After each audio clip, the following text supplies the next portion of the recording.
Alright, what's going on, guys? I'm just gonna go over this real quick about the steering, the generations that American Yard Products went through. I think HOP is still currently using this this style. This would be the Generation 3 now that they're out on their own. And there was some confusion over White Consolidated Industries. Okay, I found out what it is because AYP, the parent company of AYP, is Electrolux, which is an asset of Sears. Was, right? So, basically, pause it for a sec. Alright, so anyway, this is Generation 3. As far as I know, HOP, now that they're spun off on their own, are still using this system. In a lot of ways, this system was the best. It's got two arms instead of just the one, and now it makes the steering much more narrow, or it cuts much harder. And you've got two arms going instead of just one. Okay, and then this part of it is essentially the same, except now instead of having a crossbar come across, you have two steering sectors come across. Otherwise, this part of it is still would be still the same. The only difference is now they have this hooked on here for the mower deck, kind of like the original ones from 1990. They had a slot welded on so you could run a pin through, because they had the mower decks on those older ones had a bracket that went up, and then the pin ran through and held the deck on that way. Okay, on the generation, and that would have had a Generation 1 steering. It's just that's how they did that on the axle. Okay, but once you got into 91, basic 91, 92, they got rid of that thing, and they had on the deck two arms connect to the this thing by one here and one here, and I'll show that right now. So that's the Generation 3 steering. In a lot of ways the best, but it has its quirks. The main problems with it are, okay, so not this part specifically, but when you come over to this dash, these things wear out all the time. They wear out, they get egged out, and then that's what causes all that play in your steering wheel. On the Gen 1s, that never happens. I don't know why. It's probably because of how sturdy they were made. So I've never seen a Gen 1 steering wheel get all sloppy because of those pieces, that piece getting loose, that shoulder, all right? But here's a Gen 1, okay? Gen 1, right? So here it is.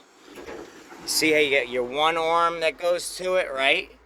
And then the mower deck pieces, they go to two brackets that come down that actually hook up off the, what are they hooking up off of exactly? The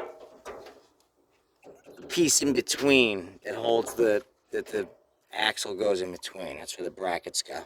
So the decks on these have two arms, right? Which is the best design. You want two arms because it's the more strength. Just like the steering, how it has two arms. Yeah, they even have the hole. I don't know why they did that, but they already have two holes, another hole built in. Maybe the garden tractor had the two arms. I think that's what it is. The garden tractors from back then, that GT3000 I took apart, had two arms. I think I left that on there now. But here, on the Gen 1s, in a lot of ways, they're built very strong. Okay? But the Gen 1s are it's a sector style steering. So it's a solid piece of, see it in there? There, that thing. It's a solid piece of cast iron, right? And it meets up with that teeth like that. And that's how it does it. The only thing is, this one's got some play to it, because, you know, over the years, they do catch play. Let's see if it's up here at all. That one does have a little bit up there. I don't think that's it though. And also, you know, they're screwed in on this one. On the new ones, they just pop in. So oftentimes you gotta break the old one out to get the new one in, and you gotta be careful putting the new one in. All right, so that's the difference between a Gen 1. Then Generation 2 came along. You know, now that I'm looking at this block could probably be JB welded. And I don't know. See, the question is, did I do that when I was riding it up to the truck? Because, you know, if that's it, if it's just that crack, right? I can JB weld that crack shut. I can replace that counterbalancer, which I think I already have one right in the canopy. And then this engine's still good, because that's what went. The counterbalancer went bad. And when they go bad, they start knocking around, and they hit the back of the block and crack it. But yeah, if I can JB weld that shut where it won't leak, right? And then open it and replace the counterbalancer, this engine will still be good. And that could be an easy fix, because I already have the parts. So what's the only thing I would need? Maybe a gasket for the sump. Once I open it, that's it. And JB weld. So that engine might still be repairable, because it's running right now. It runs, but it sounds like hell. I'm just wondering if when I went up the ramps, if the counterbalancer, because it's so slopped out, that's when it cracked it, or if it already had the crack in it. I don't know. That's the thing. I guess I shouldn't have driven it up, because he's like, you want to just drive it up? I was like, yeah, what the heck? If it already still runs and just makes noise, I'll drive it up, make life easier. But see, all right, so this has some play in it. I don't think it's up top here now, but it could be both. If it is that piece, I have a million of those, I'll replace it. Right? And then down below, I think that the thing just has to be bolted tighter. The bolts got loose. But worst case, even if it was worn, I have like 5 of those Generation 1 steering sectors laying around. Okay? So, no biggie. Other than that, they're a good system. They're not great for like the mud mowers. They say they suck, they break apart. So if you're going to turn one of these into a mud mower, they say they go with Gen 2 or Gen 3. Like I said, the only difference other than that is see how the axle has a crossbar instead of having two arms go across to it. Right, and then those caps are missing, no big deal. But the more you bend that crossbar, the more it'll make the steering straight on. The only reason the steering wheel is not straight again is, actually I can show the example of it now on what that is. Yeah, my biggest thing's gonna be this. If I don't have one, I know my uncle does have a hood with one of these. I have to get it from him. I'll be down that way tomorrow. I can ask him for it tomorrow, because he has a hood laying around from a Craftsman with that style of grill. If I don't have it, seat. You know, I mean, you used to be able to buy seat covers for as cheap as $20. You put a seat cover on it, be done with it. You know, otherwise, yeah, I have seats, but I mean, that one, if it was just that one, I could have probably, gotten away with the Dynaflex. But this would require tape, and then, tape just looks like shit. These I have, I'll put them back on, no big deal. Here's your Husqvarna modeling system. See? But the address is the same place, that they were making the Sears units and the Poulan Pros. So I looked into that. That white consolidated incorporation or whatever, was merged with Electrolux in 1985. Electrolux was an asset of Sears Roebuck and Company. Electrolux also has American Yard Products under it. So they're the same. It's the same thing. It's just they decided in 2001 to say White Consolidated Industries instead of American Yard Products. It's the same thing. So basically, essentially what it is like this. Electrolux was the parent company of American Yard Products. And that was an asset of Sears Roebuck and Company. When Sears sold the asset, pretty sure in late 2016 or early 2017, right? What happened was Husqvarna spun off itself. They're still making their equipment right there at that address, and they became HOP, Husqvarna Outdoor Products. They still make Husqvarna, and as far as I know, Poulan. The majority of them are sold at big box stores. Poulans, I think, are only sold at dealers. I don't know that I've seen a Poulan at anywhere, any big box store. Maybe Tractor Supply. Husqvarna's, some of the cheaper ones you do see at Lowe's, and then the rest of the Husqvarnas, the better ones, you would see at a dealer, which dealers are getting harder and harder to come by. The one where this one was sold is closed. 2 dealerships in my town have long closed. One long time ago, and the other one just recently. The only place you got left that does repairs around here is Home Depot. And then when it comes to the machines, they sell the big box store ones. They don't sell Husqvarnas. Home Depot sells John Deere, and they sell you typically your Troy Builts, which are made by MTD. Okay, now the other part of that is, oh, I'm trying to film, okay? I'm filming right now. She doesn't have the respect to know that I'm filming.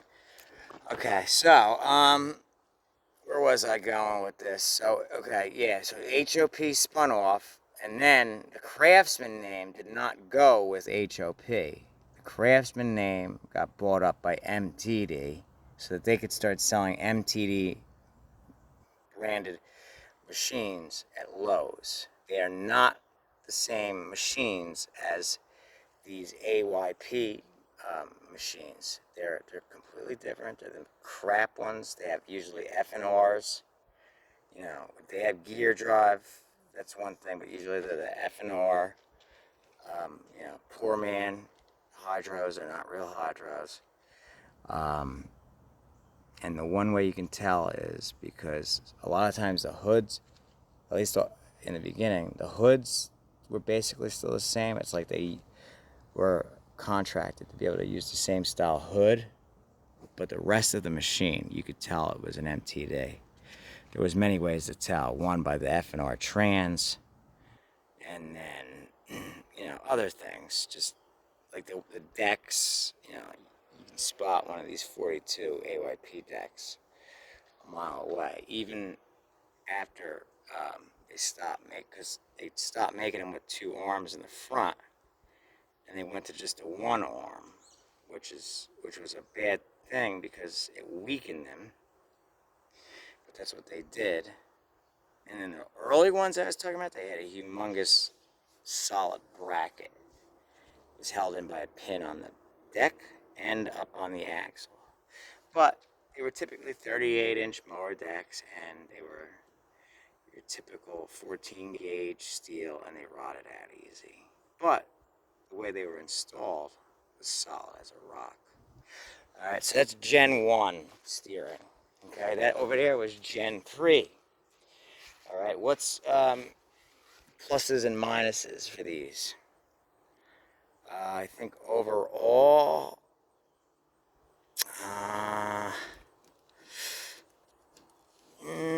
those Gen 3s are probably, oh, okay. Yeah, see, these, they're you know, as old as, they go back into the 80s, and they typically don't break. They'll get sloppy, but they don't break. The Gen 3s, the teeth on them will get chewed up, so a lot of times you'll have to change that half plate with the teeth on it. That's the piece that usually has to get replaced on those. And there was a Generation 2 in between. I think this one has it. We gotta go see. Getting kind of dark, so it's gonna be a little bit hard to see it. I think this has a Gen 2. We're gonna find out right now. This one's going to my cousin tomorrow. Family members buying this one, which, you know, it's a good machine. So getting a good solid machine from me, and it's got the good solid deck. My uncle was saying, yeah, you can get these green ones, you know, cheap for $10 a dozen now. Some of the older ones probably true. You know, she doesn't even have, she knows I'm filming, right? She doesn't even have the respect to not say anything or be quiet or ask before she starts talking. She just starts going, hey, hey. Like, you know, like, she don't give a shit. They went to Elton John without me this weekend. They asked me back in the winter if I wanted to go to Elton John. In the winter, I was depressed and felt like shit, and I said no. It's the middle of the summer. Of course I wanted to go to Elton John. Of course I wanted to go. And, even though I didn't have a ticket, I would have scalped one. And, even if I couldn't find one, I would have walked over to Mall America and hung out over there for a couple hours and checked that out. So, the fact that they didn't even ask me to go this weekend just really sucks. And I'm not happy about it. And it's just par for the course. You know, I got to go somewhere not so nice. Well, they got to go hang out at Elton John this weekend. Not me. That's the story of my life. You know what I mean? When did I ever get to have any of the fun, right? It's like I said. It was, nah, let's just leave Doug alone over there to be alone. Like I said. And now, you know, here it is. Here we go again, right? Here we go again. So it's like, I can't win for nothing, man. I mean, back in the day when I was young, I should have been out having a great time. I don't know how the hell I let that happen. How the hell did that happen? I tried to stop it, and it just made things worse. And now I'm still dealing with it. But it's sick. It's sickening. It's sickening. You know, it really is truly sickening what I went through in life. I didn't deserve any of that. I really didn't. And anybody who thinks I did, or anybody who perpetrated some of these things against me, they think I deserve to be treated that way, and that I enjoyed or deserve to be fucking left alone like this, and mocked, and all this other bullshit. No, that wasn't fair at all. It wasn't cool. It wasn't fun. It sucked. And I don't think I'm better than anybody else. Alright, but I got stuck hanging out with people that did nothing but use me, thanks to a couple people. And then they're turning around trying to say I think I'm better than other people because of that. No. Okay? Unfortunately, I got sucked in to a horrible crowd, alright, that used me and drained me. And they were out having a good time the whole time while I was busting my ass. And then, you know, the only thing I had left was to feel, you know, just have the superiority complex. To feel better, to know that at least if I wanted to, I could have pulled the plug at any time, which eventually I did leave, and, you know, it showed what ended up happening. But no, the whole thing sucked. The whole thing sucked ass. From age 20 to age 30, I should have been out having a great time. What did I get? You know? You want to know what I got? You don't even want to know. What I'm getting right now, basically. And these people are yelling, fuck them. They know it's true. That's why I wish we didn't live here and grow up around here, because for whatever reason, I grew up around a lot of nasty people. Alright, here, let me show the Gen 2. There's the Gen 2. Gen 2 is almost like the Gen 1, except the plate is on the top, not the bottom of the frame. And they still only used one arm instead of two, okay? So it was like a kind of a crossover from Gen 1 to Gen 3. By the Gen 3, they fully went, you know, they got rid of this crossbar.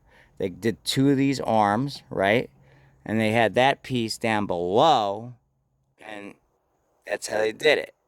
Which one's the best of all?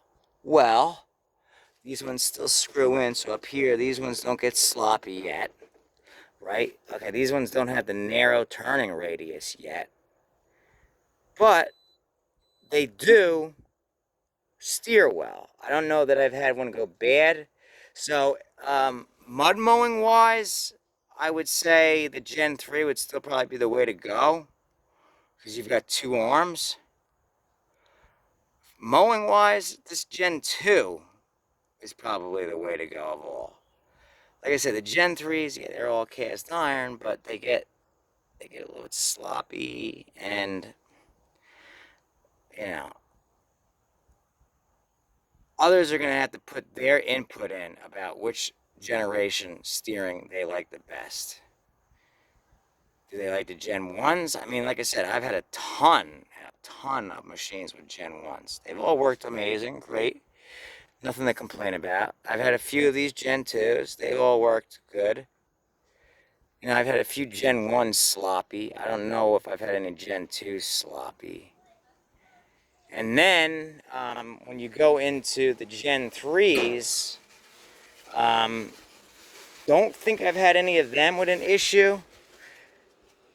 See, okay, this might be the type of guard that would fit onto that Husqvarna. I would have to check and verify. If it is, I believe I do have a hood for this one, for the Husqvarna, and then I would just have to paint it different color, and then I would probably have to Dremel out this Craftsman symbol for the Husqvarna one, if I'm gonna fix it that way, if that's the only ones I have. All right, but we'll get to that.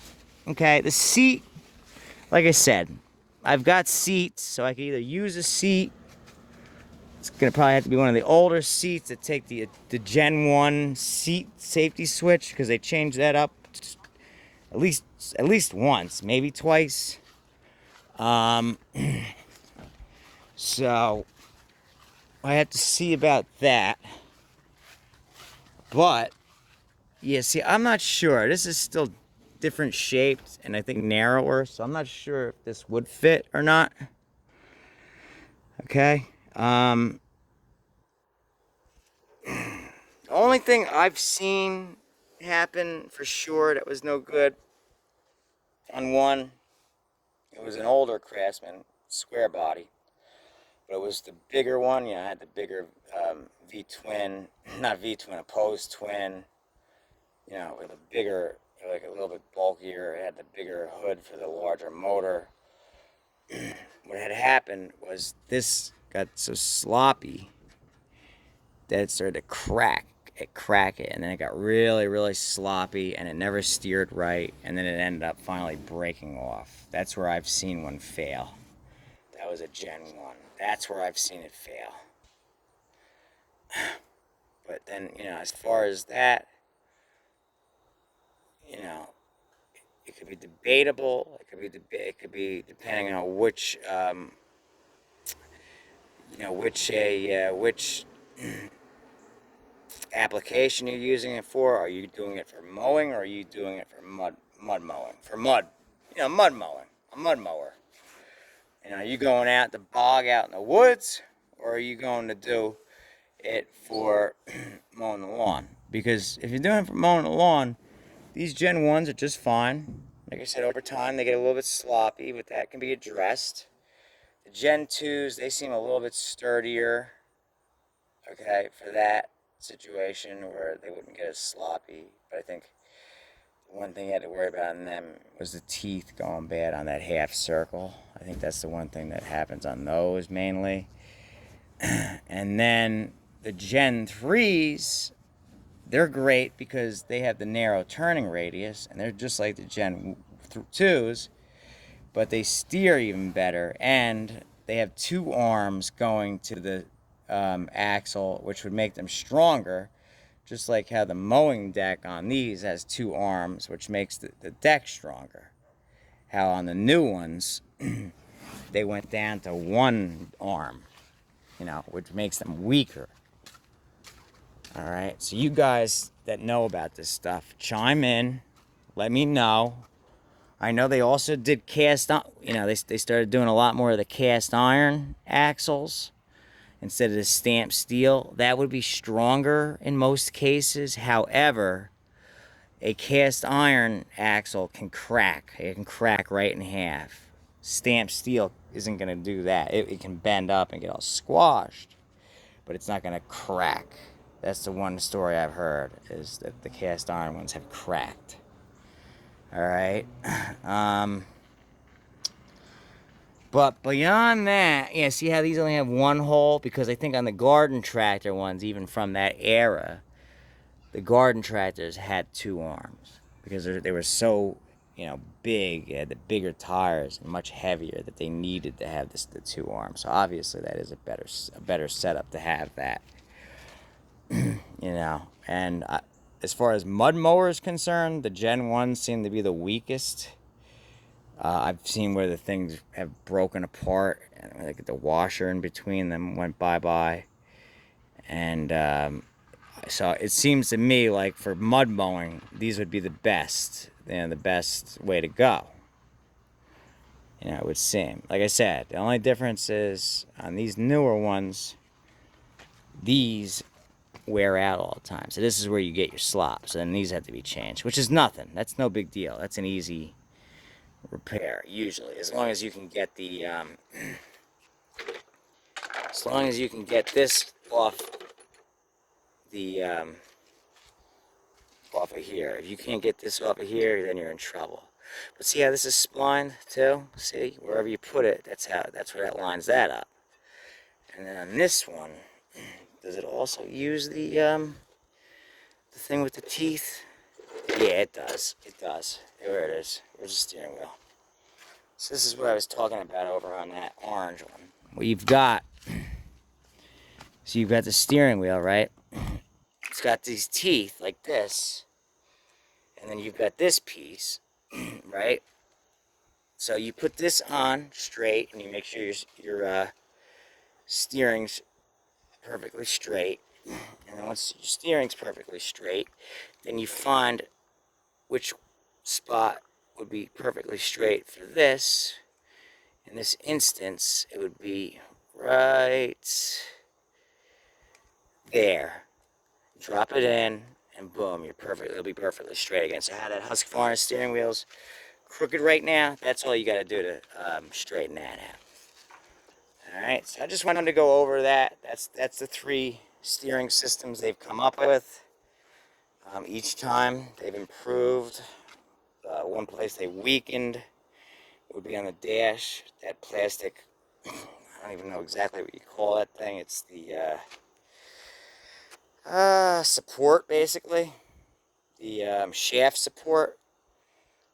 One of my ways of coming up with repairing that rather than replacing this is you can wrap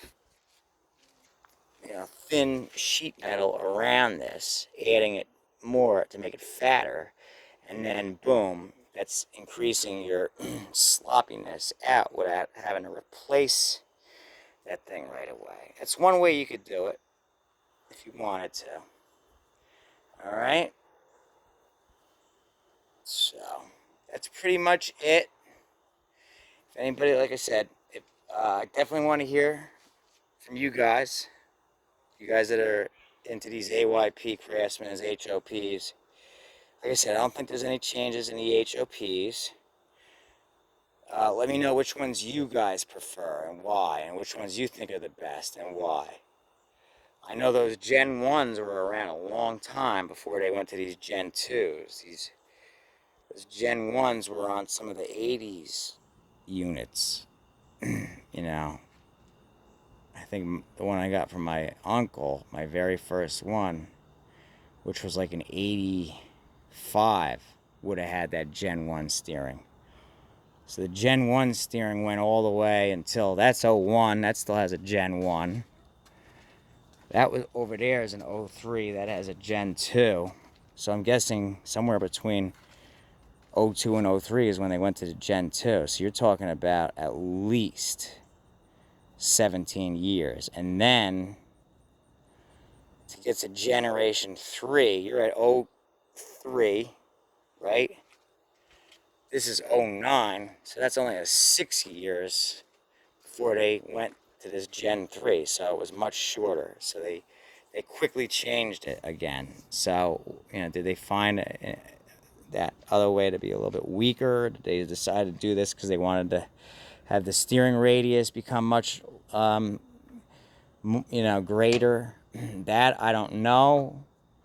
I'm sure somebody out there has the answer, but I just wanted to show the 3 styles they had over the years. Mine, my LT4000 from '95, obviously has a Gen 1. It's tight. So I'm happy with it. You know, as long as you don't go crazy with these things and race them in like 5th gear or top speed and then turn real quick and then, you know, like crash or anything, you're basically okay as long as you don't abuse them. But over time, you know, 20, 30 years, they're still going to get somewhat sloppy. It's just the way it is, you know. So, but whereas these, I think, other than the fact that these teeth wear out, you can, you know, replace this and be right back at it. So, you guys let me know, all right? How's that sound? Okay. So we'll go ahead and I'm going to post this now. I'm almost done taking this apart. I've got 2 more to take apart. And then I've got that one to start working on. However, the green one's going tomorrow to my cousin's. He's taking that one, and that's the story with that. All right, guys. Thanks for watching. We'll see you on the next one. Wow, a half hour. All right, later.